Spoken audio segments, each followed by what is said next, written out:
Welcome friends. આપણો chapter છે કુદરતી સંસાધન. પ્રીવિયસ લેક્ચર્સમાં આપણે જોઈ ગયા સંસાધનનું મહત્ત્વ શું છે, સંસાધન કોને કહી શકાય, કે પછી સંસાધનની ઉપયોગિતા શું છે.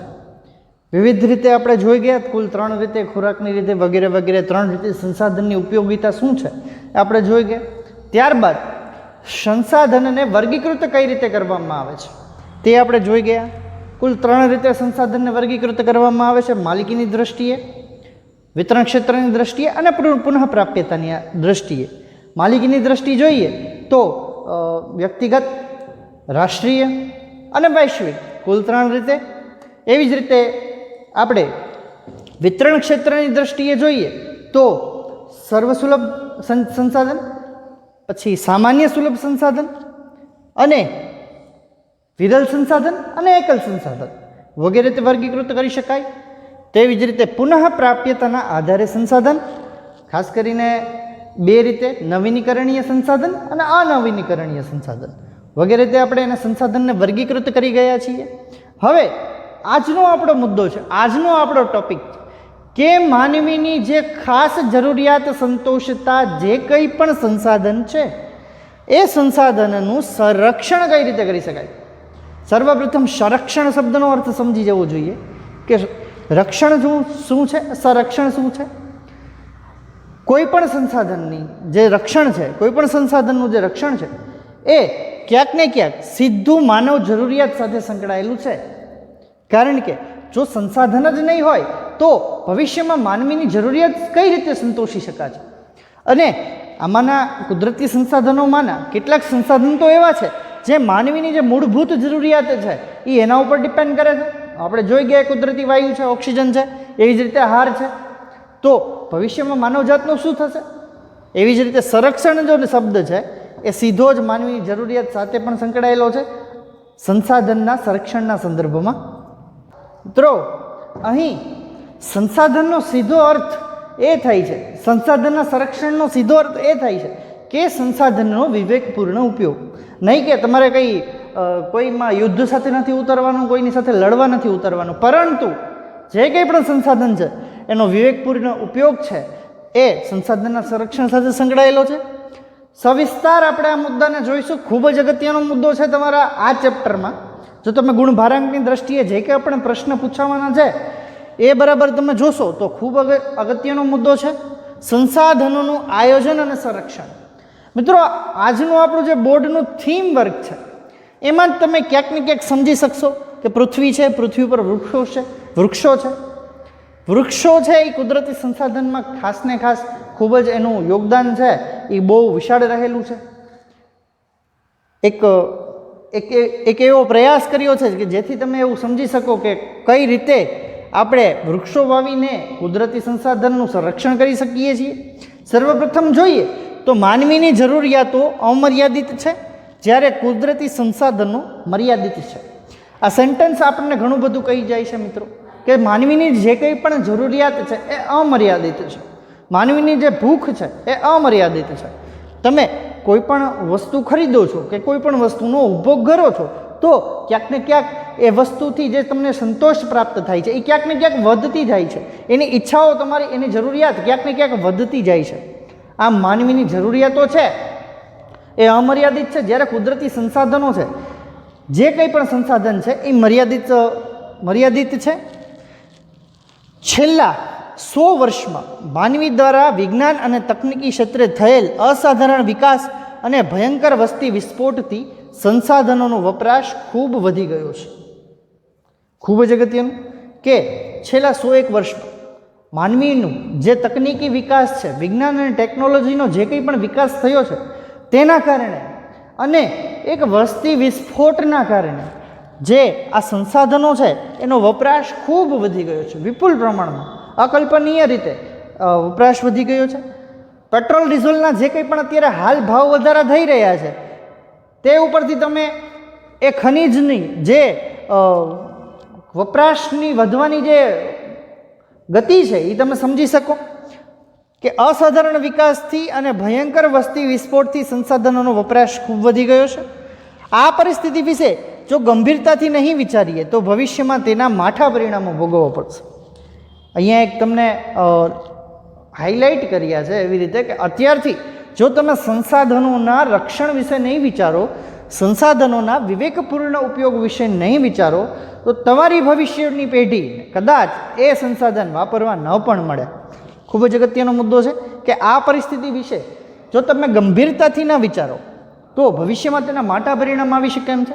સંસાધનનું જે જથ્થો છે એ ક્યાંક ને ક્યાંક ખૂટી જશે તો તમારી ભવિષ્યની જે પેઢી છે કદાચ એને સંસાધન વાપરવાનો મોકો પણ નહીં મળે.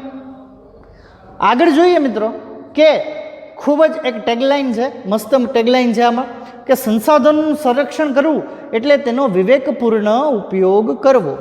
હમણાં જ આપણે થોડી વાર પહેલાં જોઈ ગયા કે સંરક્ષણ કરવા માટે તમારે કંઈ યુદ્ધે ચડવાની જરૂર નથી, પરંતુ તેનો વિવેકપૂર્ણ ઉપયોગ કરવો એ સંસાધનનું સંરક્ષણ જ છે. ક્યાંક ને ક્યાંક વૃક્ષોનું જતન કરવું, ક્યાંક ને ક્યાંક તમારે જે પેટ્રોલ ડીઝલનો ઉપયોગ છે વિપુલ માત્રામાં જરૂરિયાત ન હોય ત્યાં ઓછો યુઝ કરવો.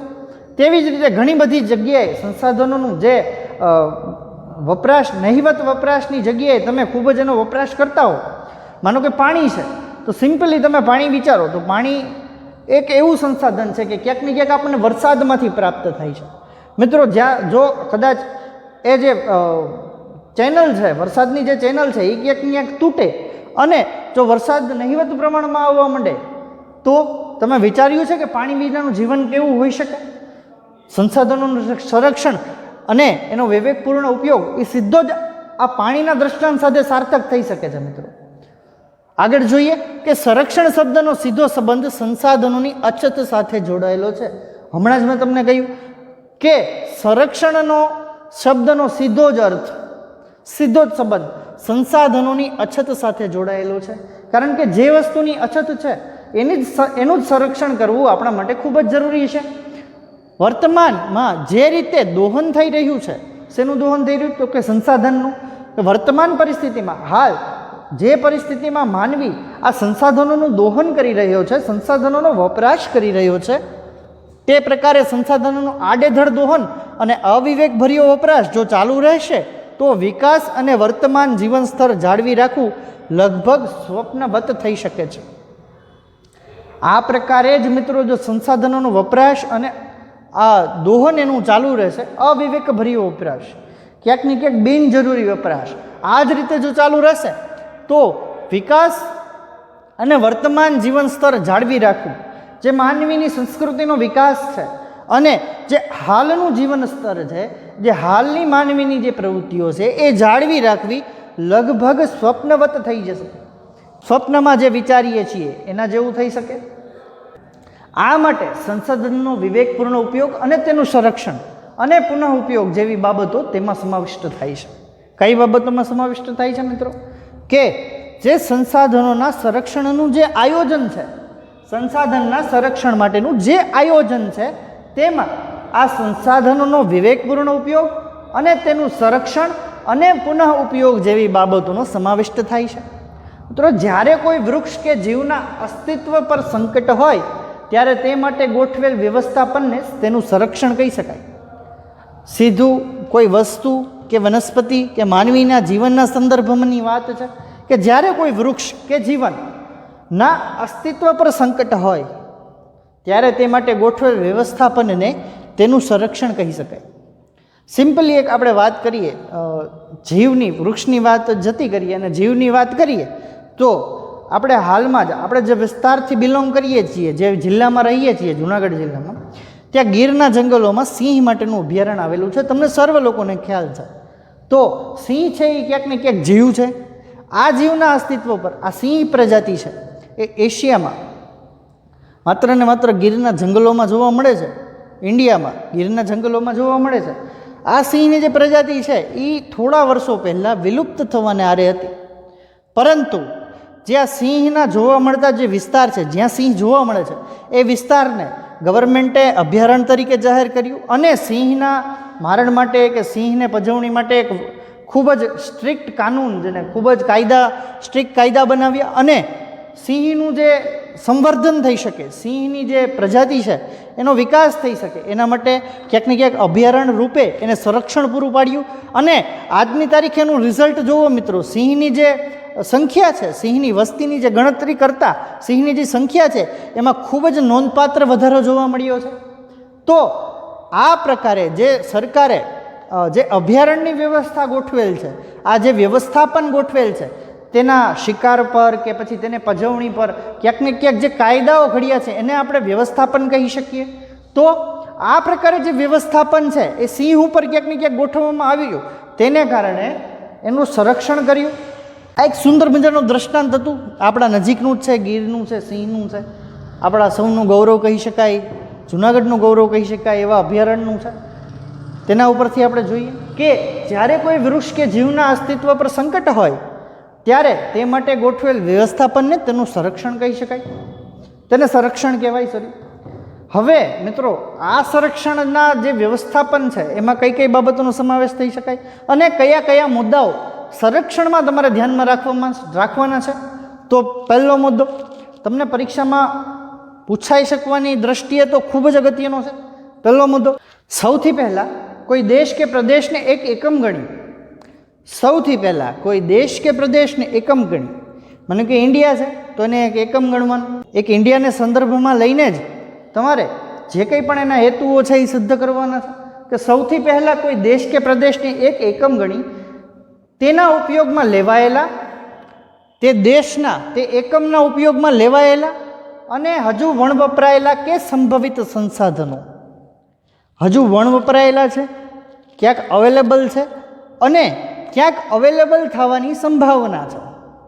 સમજો મિત્રો કે જે સંસાધનો ઉપયોગમાં લેવાઈ ગયા છે અને કેટલાક હજુ વણવપરાયેલા છે, જથ્થો અવેલેબલ છે, એનો જથ્થો અવેલેબલ છે પરંતુ વણવપરાયેલા છે, અને સંભવિત સંસાધનો અવેલેબલ નથી પરંતુ ભવિષ્યમાં એ અવેલેબલ થાય એવી સંભાવના છે.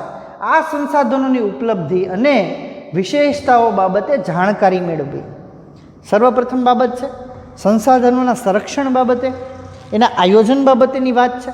પહેલો મુદ્દો છે કે કોઈ પણ દેશ કે પ્રદેશને એક એકમ ગણવાનું છે અને તેના જે કંઈ પણ સંસાધનો છે, કુદરતી સંસાધનો છે કે માનવ સંસાધનો છે, આ સંસાધનો જે વપરાઈ ગયેલા છે, જે હજુ વણવપરાયેલા છે અને સંભવિત છે કે જે ભવિષ્યમાં અવેલેબલ થઈ શકે છે, આ તમામની માહિતી એકત્રિત કરવાની છે અને એની વિશેષતાઓ બાબતે જાણકારી મેળવવાની છે.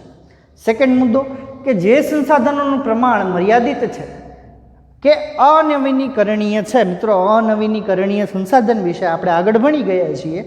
જે સંસાધનોનું પ્રમાણ મર્યાદિત છે કે ભવિષ્યમાં તે સંસાધનો ખૂટી જવાની શક્યતા છે, મર્યાદિત છે અને અનવીનીકરણીય છે, ભવિષ્યમાં પાછા પ્રાપ્ત થઈ શકે એમ નથી કે એને રિસાયકલ કરી શકવાના નથી આપણે, તેનું વૈજ્ઞાનિક ઢબે દોહન કરવું જોઈએ. વૈજ્ઞાનિક ઢબે એટલે કે ક્યાંક ને ક્યાંક એનું સબસ્ટિટ્યૂટ મળી જાય તો એ સબસ્ટિટ્યૂટથી કે પછી એનું ઓછામાં ઓછી રીતે ક્યાંક ને ક્યાંક ખૂબ જ નાના જથ્થામાં એનો વપરાશ થાય, એનું દોહન થાય એવું જોવું જોઈએ અને તેનો વપરાશ અનિવાર્ય હોય ત્યાં જ કરવો. એ સંસાધન વગર અગર ક્યાંય તમારે ચાલતું ના હોય ત્યાં જ એનો તમારે ઉપયોગ કરવાનો છે. આ એક ખૂબ જ અગત્યનો મુદ્દો છે કે સર્વપ્રથમ આપણે એની સંસાધનની પહેલા મુદ્દામાં એક દેશને એકમ ગણીને એના સંસાધનોની આપણે જે કંઈ પણ ઝારકાણી મેળવી ગયા, ત્યારબાદ એમાંથી જે મર્યાદિત અને અનવીનીકરણીય સંસાધનો છે તેનું વૈજ્ઞાનિક ઢબે દોહન થાય અને જ્યાં એનો વપરાશ અનિવાર્ય હોય ત્યાં જ એનો વપરાશ કરવો, બીજો મુદ્દો હતો. ત્રીજો મુદ્દો જોઈએ, જે સંસાધનોની માત્રા વધારી શકાય તેના વિકાસ માટે પ્રયત્નો કરવા જોઈએ. કુદરતના જે કંઈ પણ સંસાધનો છે માનવી દ્વારા તેનું અગર વિકાસ થઈ શકે તો તેના માટે પ્રયત્નો કરવા જોઈએ. સંસાધનોની માત્રા વધારી શકાય એના માટે પ્રયત્નો કરવા જોઈએ. આ એક મિત્રો દ્રષ્ટાંત છે કે પૃથ્વી પરનું ખૂબ જ અગત્યનું અત્યારે જે હાલ ખૂબ જ નેસેસરી છે એવું સંસાધન આપણા વૃક્ષો છે. મિત્રો, ક્યાંક ને ક્યાંક વૃક્ષોનું જતન કરવું એ તમારી અને મારી દરેક નાગરિકની ફરજ છે. કારણ કે વૃક્ષ નહીં હોય તો જે ચેનલ છે, વરસાદની ચેનલ છે, પાણીની ચેનલ છે, જે કુદરતી વાયુની ચેનલ છે એ ક્યાંક ને ક્યાંક તૂટી પડશે. અને હાલ માનવી જેનો ખૂબ જ અવિવેકપૂર્ણ ઉપયોગ કરે છે એ સંસાધન આપણું વૃક્ષ જ છે. તો વૃક્ષોની જે માત્રા છે એ માનવી, તમે કે હું કે કોઈ પણ માનવી ધારે તો વધારી શકીએ. તો સંસાધનોની માત્રા વધારી શકાય એટલે કે વૃક્ષનું પ્રમાણ વધારી શકાય તેવા પ્રયત્નો કરવા જોઈએ. આગળ જોઈએ કે જે સંસાધનો વર્તમાનમાં સોંઘા છે, સહજ છે, ઉપલબ્ધ હોય અને તેને વેડફવાને બદલે ભાવિ જરૂરિયાત માટે કરકસર કરી સાચવવા જોઈએ. જે સંસાધનો મિત્રો વર્તમાનમાં સોંઘા છે, સહજ છે, સરળતાથી મળી જાય છે, તેને વેડફવાને બદલે ભાવિ જરૂરિયાત માટે એનો કરકસરપૂર્ણ ઉપયોગ કરવો જોઈએ. કરકસરની વાત આવી. ત્યારબાદ આગળ જોઈએ કે જે મર્યાદિત માત્રામાં ઉપલબ્ધ છે તેવા સંસાધનો જાળવી રાખવા તકનીકી વિકાસ દ્વારા તેના વૈકલ્પિક સ્ત્રોતની શોધ ફાયદાકારક છે. જે મર્યાદિત માત્રામાં ઉપલબ્ધ છે મિત્રો, હાલ જોઈએ તો મર્યાદિત માત્રામાં સીધું આપણને એક જ વસ્તુ ખ્યાલ આવે, પેટ્રોલ, ડીઝલ, ક્રૂડ, જે ખનીજ છે આપણું, જે મર્યાદિત માત્રામાં ઉપલબ્ધ છે, ખૂબ જ મર્યાદિત માત્રામાં એનો જથ્થો વધ્યો છે, આગામી 50 કે 100 વર્ષોમાં કદાચ ખૂટી પણ જાય. તો તેવા સંસાધનો જાળવી રાખવા અને તકનીકી વિકાસ દ્વારા એનું સબસ્ટિટ્યૂટ એટલે કે એનો વૈકલ્પિક સ્ત્રોત શોધ કરી એ ફાયદાકારક છે. વૈકલ્પિક સ્ત્રોત હવે ક્યાંક ને ક્યાંક બેટરીથી ચાલતા વાહનો આવી ગયા છે, સીએનજી ગેસથી ચાલતા વાહનો આવી ગયા છે, એનું સબસ્ટિટ્યૂટ માનવીએ ગોતી લીધું છે. પરંતુ હજી ક્યાંક ને ક્યાંક જે પેટ્રોલ ડીઝલ છે મિત્રો, એની બરાબરી આ જે ગેસ કે પછી એનું સબસ્ટિટ્યૂટ છે એ નથી કરી શકતા. અને એટલા માટે જે કંઈ તકનીકી વિકાસ છે એમાં જે ટેકનિકલ ખામીઓ છે એ દૂર કરી અને એને વેગ મળે એવા ક્યાંક ને ક્યાંક પ્રયત્નો કરવા જોઈએ. ત્યારબાદ જોઈએ કે સંસાધનોના સંરક્ષણ માટે તંત્ર દ્વારા, તંત્ર એટલે સીધો શબ્દ સરકાર સાથે આપણી જે કંઈ પણ રાજ્ય સરકાર, કેન્દ્ર સરકાર હોય કે પછી એના દ્વારા નિમેલા જે કંઈ અધિકારીઓ છે એને આપણે તંત્ર કહી શકીએ. તંત્ર દ્વારા જરૂરી કાયદા કે નિયમો બનાવી તેનું અમલીકરણ કરાવવું જોઈએ અને કરવું જોઈએ. સંસાધનોના સંરક્ષણ માટે તંત્ર દ્વારા જે કંઈ પણ જરૂરી કાયદા છે એ નિયમોનું પાલન કરવું અને કાયદાઓ છે બનાવેલા છે કે નથી બનાવ્યા તો બનાવવા અને તે નિયમોનું પાલન કરવું એ આપણી સૌની ફરજ છે. ત્યારબાદ જોઈએ તો નાગરિકોને સંસાધનનો વિવેકપૂર્ણ ઉપયોગ સાથે જોડાયેલી તમામ બાબતો અંગે વાકેફ કરી જનજાગૃતિ કેળવવી જોઈએ.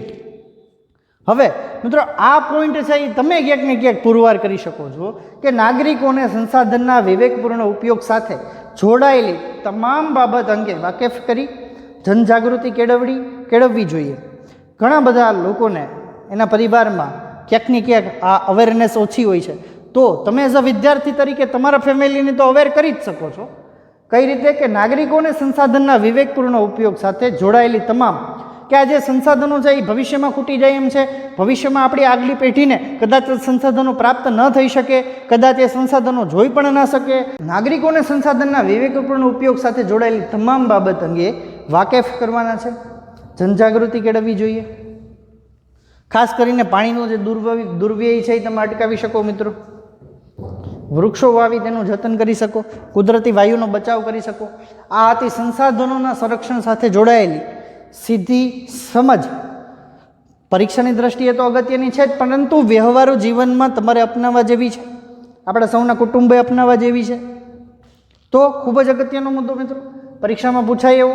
ફરીથી આપણે એકવાર એના મુદ્દાઓ જોઈ લઈએ કે સંસાધનનું આયોજન અને સંરક્ષણમાં કઈ કઈ બાબતોનું ધ્યાન રાખવાનું છે. સર્વપ્રથમ સૌથી પહેલાં કોઈ દેશ કે પ્રદેશને એક એકમ ગણવાનો છે, તેના ઉપયોગમાં લેવાયેલા હજુ વણવપરાયેલા કે સંભવિત સંસાધનોની જે ઉપલબ્ધિ છે એની વિશેષતાઓ બાબતે આપણે જાણકારી મેળવવાની છે.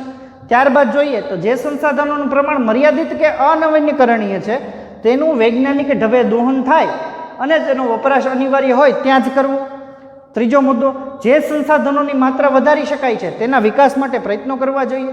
ચોથો મુદ્દો કે જે સંસાધનો વર્તમાનમાં સોંઘા કે સહજ છે, ઉપલબ્ધ છે, પરંતુ તેને વેડફવાની જગ્યાએ ભવિષ્યમાં તેની જરૂરિયાત માટે કરકસર કરી એને સાચવવા જોઈએ. જે મર્યાદિત માત્રામાં ઉપલબ્ધ છે તેવા સંસાધનો જાળવી રાખવા, તકનીકી વિકાસ દ્વારા તેના વૈકલ્પિક સ્ત્રોતની જે શોધ થાય એવા પ્રયત્નો કરવા. સંસાધનોના સંરક્ષણ માટે તંત્ર દ્વારા જરૂરી કાયદા કે જે નિયમો બનાવી તેનું અમલીકરણ થાય, કરવું અને કરાવવું. નાગરિકોને સંસાધનના વિવેકપૂર્ણ ઉપયોગ સાથે જોડાયેલી તમામ બાબત અંગે વાકેફ કરી જનજાગૃતિ કેળવવી જોઈએ.